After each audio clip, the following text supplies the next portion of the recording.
We did 10-1 to 10-4 and the weird like spinny quadric surfaces, and then we had a test. And now we're in section 10 or chapter 10B, which is just the end. There's only going to be a quiz. I think your homework sheet says a test, but I'm not planning on that. I'm planning on just a quiz. It's going to be 10-6, 10-7, and I haven't totally decided yet. Maybe 10-8. And if we do 10-8, what quiz is now on Thursday will be moved a little bit farther to Friday or maybe even Monday. So we'll see. It depends on whether or not I think 10-8 is important. Chapter 12 is super important. Chapter 11 we're totally skipping, so we're getting close.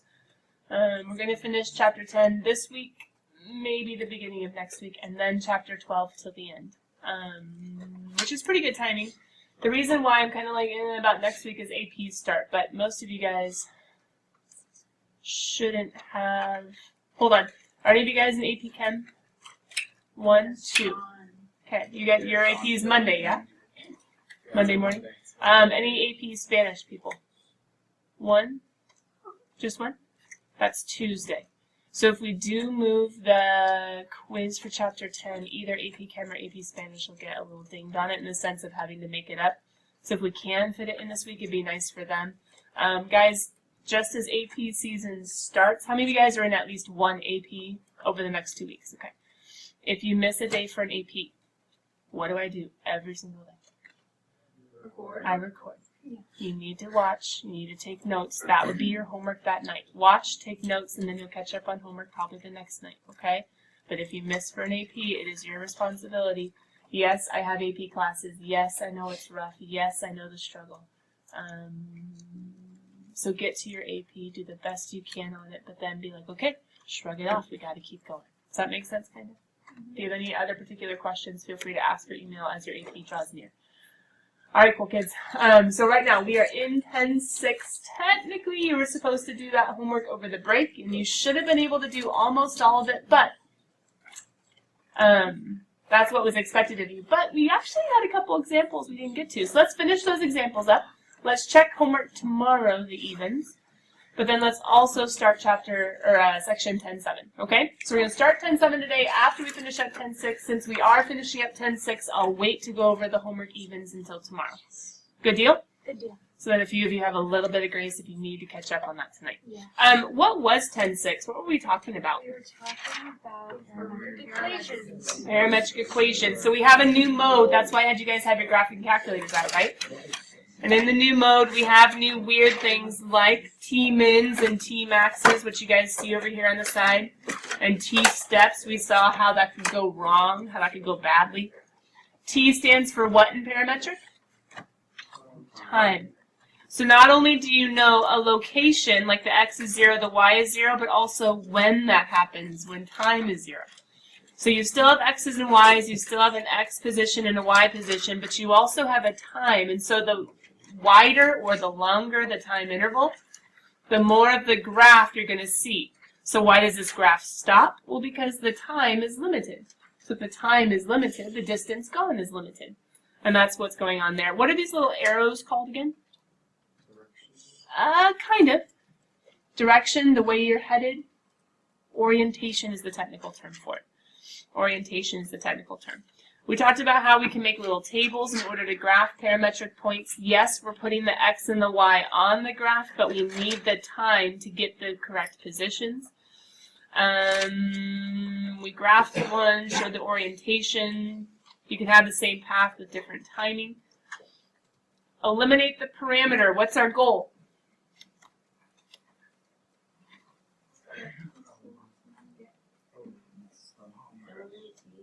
Yeah, to eliminate t. Eliminate the parameter. T is the extra parameter. And to do that, you can just follow the steps of take the x1, solve for t, plug into the y1. You're getting the path, right? You're trying to eliminate the time factor and just get the path, because we're not used to seeing equations once again in parametric. We're used to seeing it in function.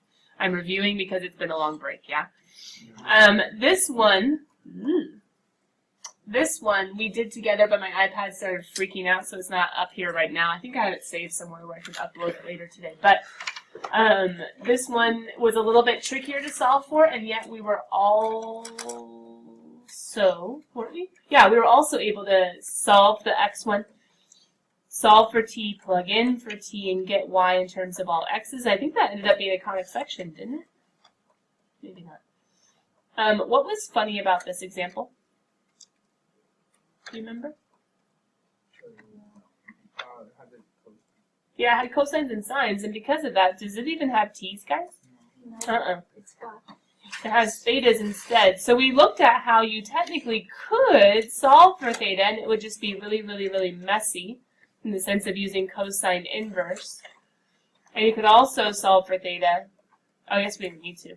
We would have plugged that into the other one, y equals 3 sine. And then I used this snazzy triangle trick from actually Calculus BC. But I used a triangle trick to keep going. But what was another way to do this one? Do you remember? You liked this one better, or you liked the or better? Square both sides. Why was it helpful to, well, technically divide by 2 first, then square both sides? Why do we like squaring cosines and sines? Yeah, we can't set them equal to each other, but we can do a big ol' elimination problem, and what's so cool about adding cosine squared and sine squared together? What? And all the thetas go away, and so what we end up with is, here's our conic section. X over 2 squared plus y over 3 squared. From chapter 10a, what kind of conic has 2 squareds and a plus? An ellipse. And that brings us up to, well, after that example. This one was easy though, right guys? Did we just take this clue, say, oh, x must equal t and y equals, it's time to plug it in, plug it in? Yeah, that wasn't bad. Sorry, this brings us up to conic sections in parametric equations. So, notes open. If you didn't write it down yet, here we go. We can see conic sections in parametric equations. I'm not going to make you guys memorize these, but it will be helpful to have this in your notes for homework if you haven't finished it yet. Because there are ways of seeing conic sections without having to eliminate the parameter every single time. Sometimes eliminating the parameter can get kind of rough. Or you forget what to do. So, we could get an ellipse out of a set of parametric equations or a pair of parametric equations that have a cosine b sine, or h plus a cosine and k plus b sine. And as we already remember, I guess it kind of depends on which way it's oriented, but the center is going to be our HK. A I have next to the X on both of these, so I'm assuming that X is the major. B is next to the Y.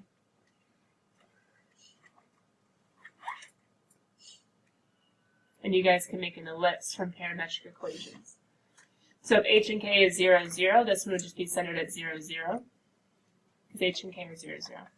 But if there was some sort of translation-y thing vertically, horizontally, etc., then it would show up in the addition of each of these. But anyway, that can be kind of snazzy. Once again, I don't really expect you guys to memorize that per se, but it is good to recognize and say, hey, triggy stuff is in there, so it's some sort of conic thing. Some sort of conic section.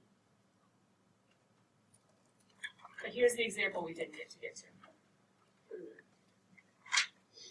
They give us an ellipse. Nice thing is we do have these ellipse equations that you guys just wrote down, just to kind of make things a little bit nicer. But they gave us some clues. They didn't give us the center. They didn't give us the radii. So, kiddos, what do you think? If we have clues about a conic section, what do you think I'm going to tell you to do first? An equation. Well, you want an equation, but I would say visualize with a graph first. That might help, right? You figure out H, figure out K, figure out A's and B's and C's if you need them. So, let's graph them and see what it looks like. And see if that helps. What do you notice are staying the same in all of them? Yeah, the X's are staying the same. Doesn't go very far down, so you notice that and make it go farther up.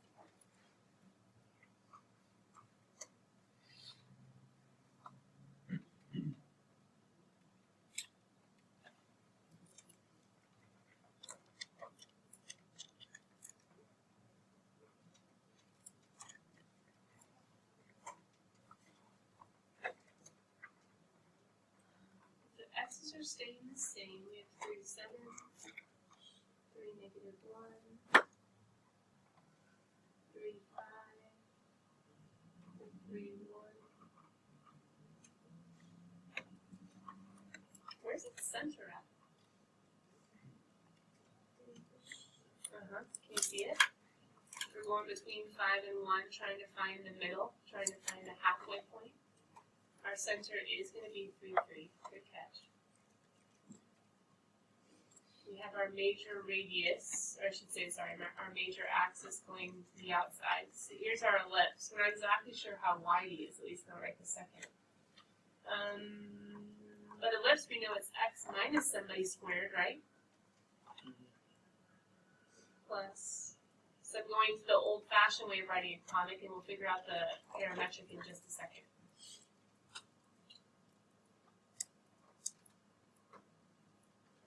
So most of us will think in this like old form from section, what was it, 10.3, I think? What can we plug in? Yeah, the center. So we can plug in 3, 3.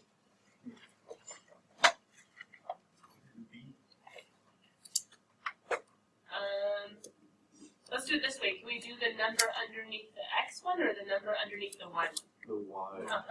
And the number underneath is going to be the same thing as the distance from the center to the vertex, to the outermost. That's the major radius. Squared, right? And then we're going to square it. So what is that distance, guys? 16. The distance is 4. And then we're going to plug in that 4 and make it squared. So we have 4 squared, which is 16. You're right. How do we get the A? That's the B. Okay, so that is, sorry, that is the A. Yeah, we need to use our other formula for c squared equals. I apologize. For ellipses, the A is the bigger one. So this is the bigger one. It's the major. So we're going to do 16 minus. We don't know B, but why am I going to erase c squared and plug in? Because I know the foci is, I think, only 2 away, right? So I'm plugging in 2 squared, which is 4. Let's see, 4 minus 16, negative 12, divided by a negative is positive 12, so 12 equals b squared. Aha, I can just plug in a 12. And cheat a little bit. Because remember, we're solving for b squared, not for b necessarily. Now, I can rewrite this to be x minus 3 squared all over 12. But wait a minute, we don't want it in this form. What form do we want it in? Parametric. So then take those equations, the ones that you just wrote down. It starts with, I'll help you out, it starts with an x equals, and it starts with a y equals. What am I going to do for the x? No. There's a cosine of theta, I agree with that. Plus h plus H, who is h? 3. 3 plus a itself. Which, technically, I guess it's going to be a b loop because it's the minor one. But either way, it's going to be a square root of 12, right? The square root of 12, just so we have it over here. That's 2 root 3. 4 goes in, 3 goes in. There we go. What's beta? Theta is like the t. Theta is like the parameter. Theta is the extra variable. So he's just the variable, like, when you plug in an equation, y equals mx plus b, the x stays and the m and b get plugged in. Oh yeah, it's not an angle anymore. Right. It is an angle, but we see it as our time. We see it as our parameter. How about for y? 3 plus 4. 3, because we have our k. Plus, then we look at the y one, right? And what is the y radius or the major? And then it's sine instead. I heard someone say that earlier. So if you guys were to be in parametric mode and to throw these two into your graphing calculator with a t-min of, depends on your window, I guess. If you're in radians, what would a good t-min, t-max be? 0 to 2 pi maybe? Maybe 0 to 4 pi. If you're in degrees, what would a good t-min, t-max be? What corresponds to 0 to 2 pi? 0 to 60, 0 to 720, something like that. Okay, but would you get your ellipse? And the answer is, heck yeah. Alright, the this homework, we did just review all of parametric. We did it fast, but we did get an example in as far as how to do conic sections of parametric. Have your notes close when you do this homework or when you finish this homework. Or maybe just review the homework if you did it at the beginning of break. That would be the smartest way to have done it. If you've already done homework, just go back and review real quick so that you're ready for tomorrow. We'll go over the evens tomorrow. Let's go ahead and go into section 10.7. There was a funny word problem-ish in homework. Do the best you can. There is a picture in your notes if you want to go check it out from 9-7. I didn't solve it yet. I just have it ready to go because I'm assuming it's going to be a question. But if you want to go look at the picture and notes, I did kind of get that drawn out just for us to talk about tomorrow. Alright, let me give you guys some time with this. How much can I zoom in? Just once. You only have to draw the circle one time. Yeah. Does anybody else want to make a cup or get a cup in order to do a nice circle? We can do one per group. Let's do one per group.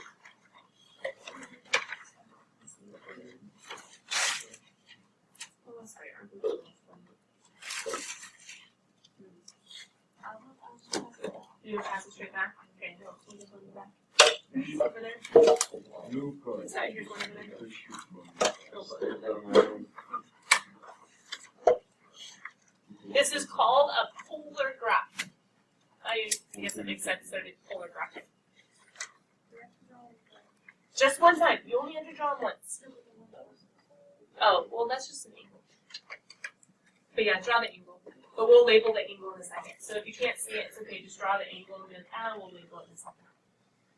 And then you just need, this is mostly for you guys to be able to leave me a line for each.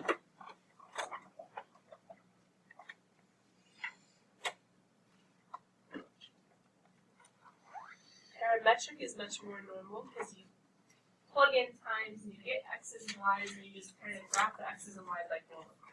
All that's new is that the time can make the graph start and stop. Polar?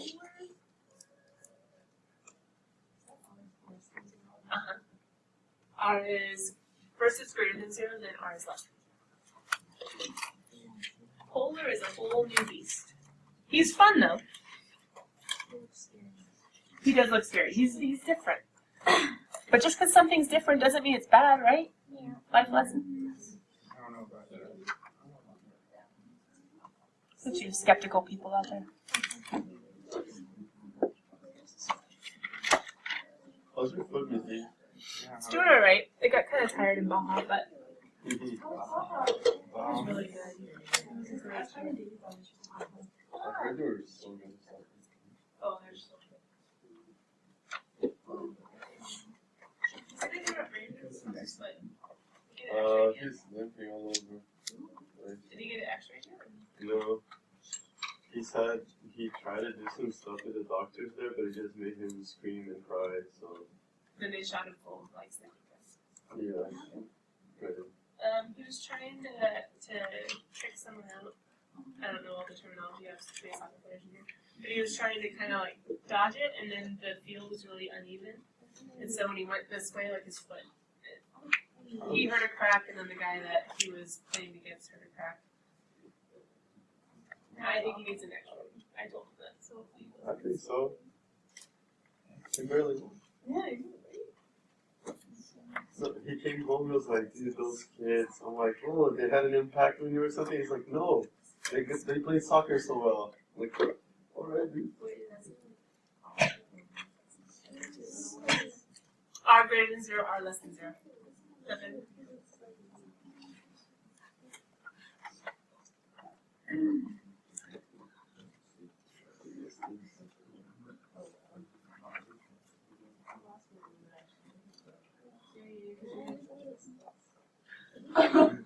You're so desperate. Oh my gosh. I have no idea. Anybody else want to stick as a straight line? See, the little rulers you get in here, they actually are nice. I had one too. Anyone need to come? Oh, she. Anybody else want a straight line? Pass a couple back, Alex. Pass a couple back. Caitlin and again, the one. Sean, what's the center? Same. This is not turning out too well. Yeah. No way, dude. Anybody else want a straight line? This is right angle like this. Oh, it's still good. Sean, pass back. Oh. Can you guys pass back the straight lines? Here, pass it back in this row. I think it'll get to you faster. Pass back here. Pass back another one. Oh. How many lines? Technically, it's by 15 degrees, but if you guys want to do a unit circle, you can. You're just going to have to estimate a little bit.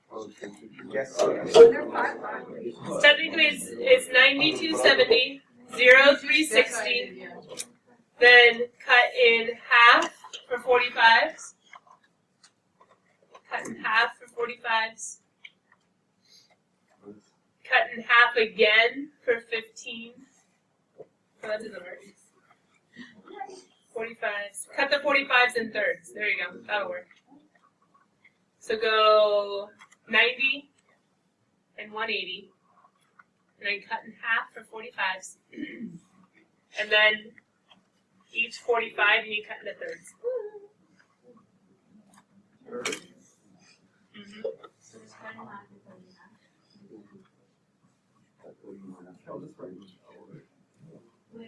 Ooh, wait. You have a 90. Yes. Cut it in half for 45, and then cut it in thirds. Shoot. So you have to make 1, 2, 3, 24 lines. 5, 6. Unless you go all the way down. This one is bad. Yeah. You have 90, 45, 30, 60. Let's go on. You just keep it 30, 60. Guys, if you get your 30, 45, 60, you could just stop there, and then we'll estimate if you have a 15 degree or a 75 degree. It's up to you. Yeah. So technically, you've cut your calzone, like the top calzone, bottom calzone, into 12 pieces.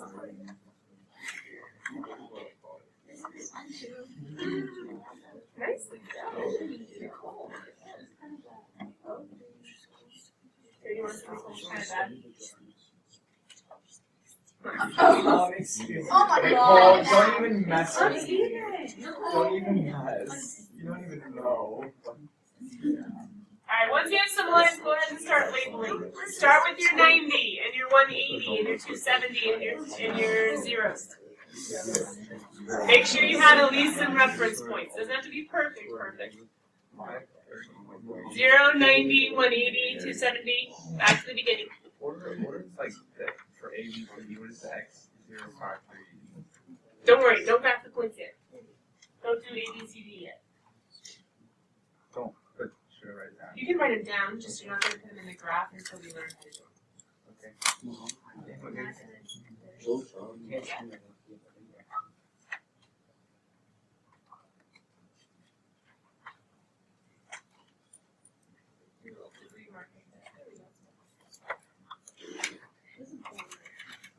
Excuse you.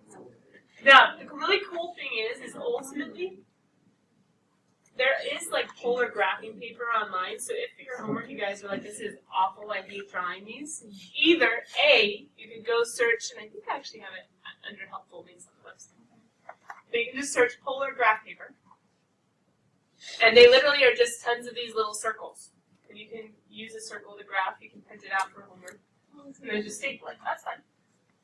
That's option A. Option B, you can draw the circle again. Or option C, you can learn the idea of polar graphing and not actually have to draw this. That's what the BC kids need to do. Because polar comes back in Calc 2 or Calc BC, the second half. And I don't make them draw these circles, and I don't print out these circles for them. They use the idea of polar graphing. So that's why I'm having you draw just once, just so you have one. I didn't want to get glue sticks and scissors and all that jazz and have you guys like cut out ones that are printed out. But if you would like, there are definitely blank polar graphs online. You can probably do like 4 or 6 to a page. You could just print out one big one and graph like multiple homework problems on it. Only one part of homework is graphing polar points. But you could also just learn how this works and be able to start with a normal XY plane and do the polar graphing without having all the circles.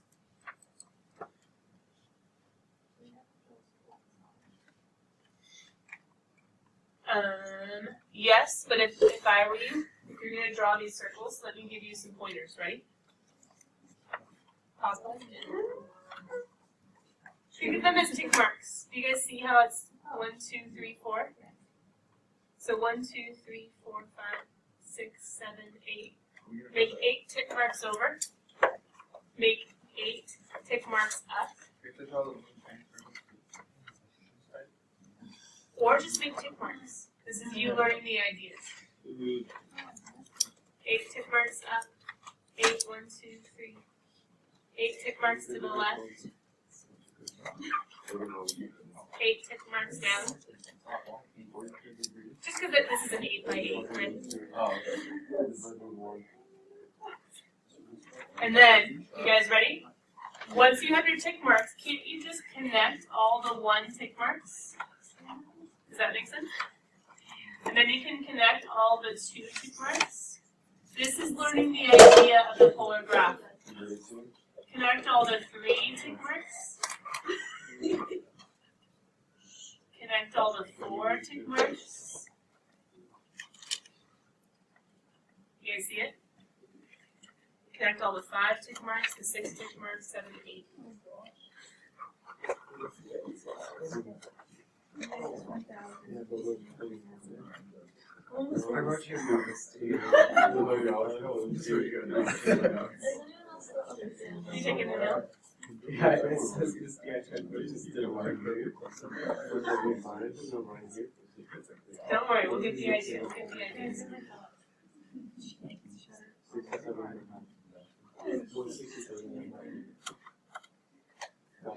Oh my gosh. Alright, now let's pause on our graph just for a little bit because some of you guys are starting to spaz out on me. So let's go to the top and let's talk about the idea of the polar equations. Because you start with polar equations, then you make polar graphs. Can anybody think of anywhere in geography that the word pole is used? Pole. Hey! Wait a minute, have you ever seen a picture of like the top of the globe? No. Wait, yes. Oh, it looks like Does it look kind of like this? It looks like that. Yes. Oh my.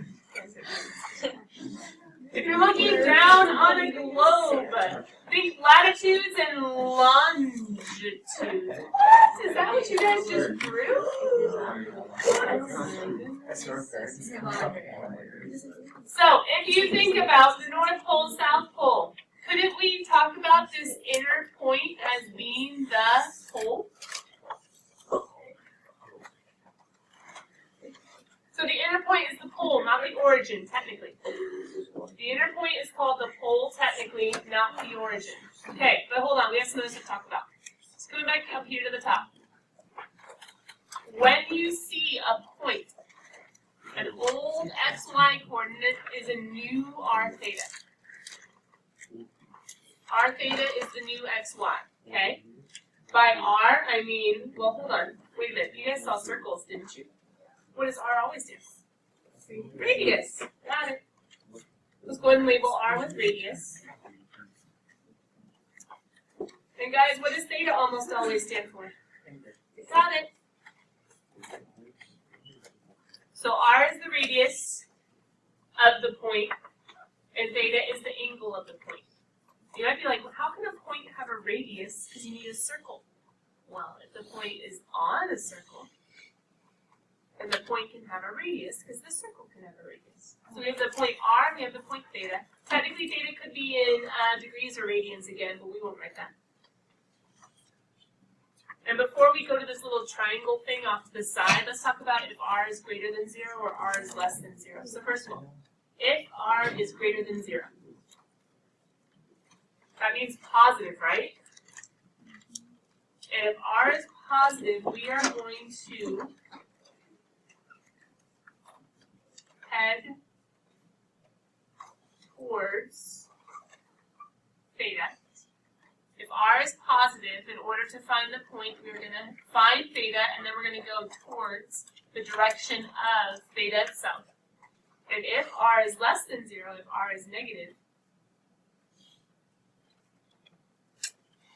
we're going to head towards 180 plus theta, or we could say head away.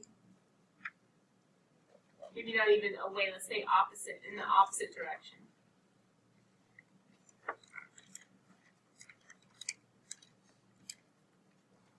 So think if you think, or if you feel positively towards someone, you might head their direction. If you feel negatively towards someone, you might back away from them. Okay. Not that that's a life lesson at all. That's merely just human nature. So, if r is positive, we're heading towards whatever angle is in the point. So we have to find the angle first. It's weird. We're going to go kind of backwards. We're going to find the angle first. Then we're going to either go towards that angle if r is positive, or we're going to head the opposite direction if r is negative. Speaking of which, over here in this triangle. So we have at the center of all of these points, this is called the pole, like we mentioned down below. From due east, which would be like the positive x-axis in the olden days, from due east, we could head up. Sean mentioned bearings. Technically, we could go from due north as well. We're just going to probably, if you guys look at the polar graph below, standard polar graphing, we start 0 degrees is the positive x-axis. So we'll stick with that. So we turn an angle and we go out a radius. So we turn an angle and we go out a radius. And once again, we can go ahead and correspond this with x's and y's and figure out conversions, and we'll do that in a couple pages. Right now, I just want to see if we can learn how to graph polar points. Okay, you ready? Maybe not. 0, 0. Okay, come on. All of these points are once again r and then theta, right? Okay, all of these points are r and theta. All right, so 0 degrees. Well, question, kiddos, where's 0 degrees? Right here, right? Okay, so we're going along this line, and how far are we going out? What does it say? Oh, none. So where are we going to be for point A? Oh, okay, so that's point A. Point A is going to be on the pole. Okay, how about the next point? So point A is done. How about point B? What angle? 30 degrees. How far out on that angle am I going to go from the pole? Am I going to go towards that angle or away from it? Towards that angle, because it's positive. So I have my 30-degree line, and I'm going to go 1, 2, 3, 4, 5. And I'm at the circle that has a radius of 5 tick marks. You see it? So I'm not going over 5. I'm not going up 5. I'm curling around and saying, oh, I'm going the circle that goes out 1, 2, 3, 4.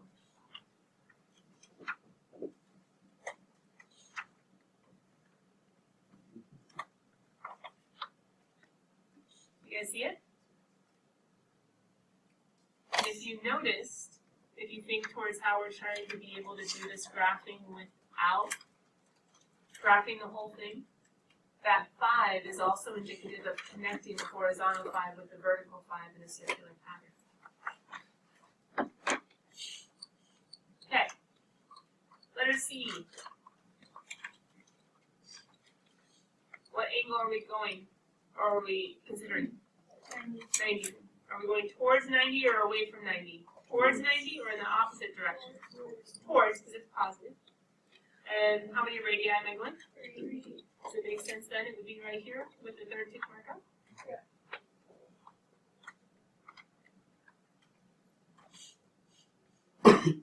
Where would D be? 150.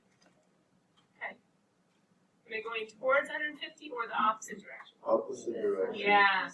So you guys have to tell them. This is where it gets a little bit tricky on your guys' graphs because they probably aren't perfect. Towards 150, I need to go the opposite direction. 1, 2, 3, 4, 5.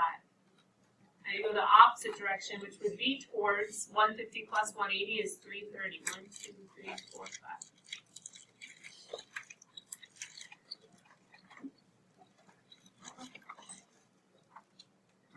So you graph that one, and graph that one. Now the weird thing is, a lot of you guys are like, what on earth are we graphing? Well, we're just graphing isolated points. Just random points, which is good and all, but that's just the beginning of graphing, right? Having coordinates or order pairs. Where are we going to get to tomorrow? We're going to get to points that actually make something.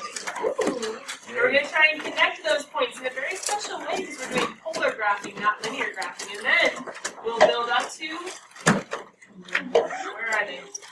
There we go. Polar equations. And that's what we're going to do in our calculators for the polar mode. It's going to be R equals now instead of X and Y. And you guys already played with that a little bit on Thursday. Give me a couple on the way out. If you guys borrowed one, your sticks. You may keep it or not to trade it. I guess.